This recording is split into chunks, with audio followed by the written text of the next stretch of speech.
tu vois, par exemple, David, ça fait quand même un petit moment qu'on se connaît. C'est un film que je connais depuis un petit moment, que je n'avais pas revu, mais dont j'avais des bribes de souvenirs comme ça et tout.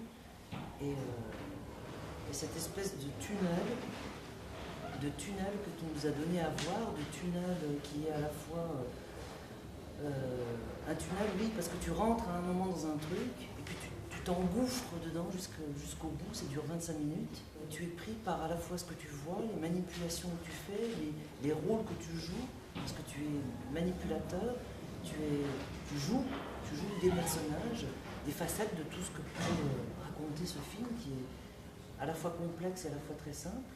C'est un film de 1927, donc c'est une paire d'heures de vol, on va dire ça comme ça. 84 ans, voilà, 84 ans, c'est pas mal. Et vraiment, ce tunnel-là m'a paru comme vraiment un circuit incontournable, quoi, voilà.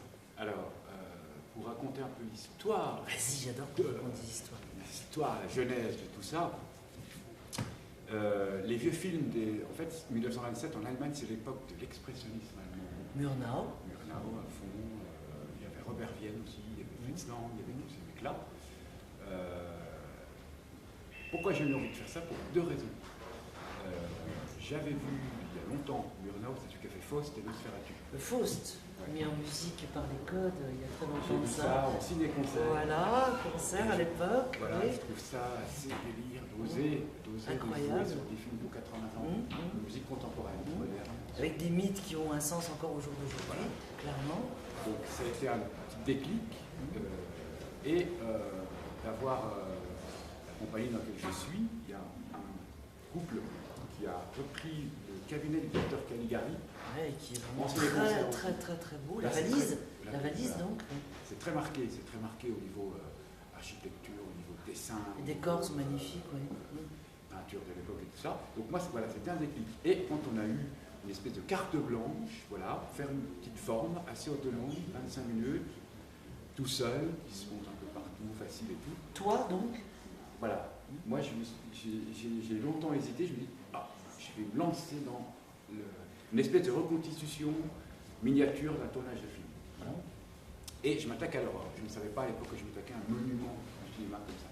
Mais tu avais aimé le film? J'avais aimé le film. Un monument, c'est ça, c'est un truc qu'on aime. Je me dis, il y a quelque chose là-dedans, et quand tu lis derrière, souvent, il a fait le sujet du bac de l'école de cinéma en 2006. C'est pour ça qu'il est ressorti en version un peu numérisée, où on vire toutes les mouchetilles, les sauts d'images, ces trucs-là. Donc je m'attaque à ça, et en lisant un peu les cahiers du cinéma, et tous les sites internet, les cahiers de décortiquage de plans seconde par seconde, du coup là, c'est quand même un peu osé. Mais je le fais quand même. Mais je le fais quand même. Je suis parti, j'ai dit que je le faire et je le fais. Alors, je l'ai abordé d'une manière, c'est une proposition, c'est pas la forme unique, ultime.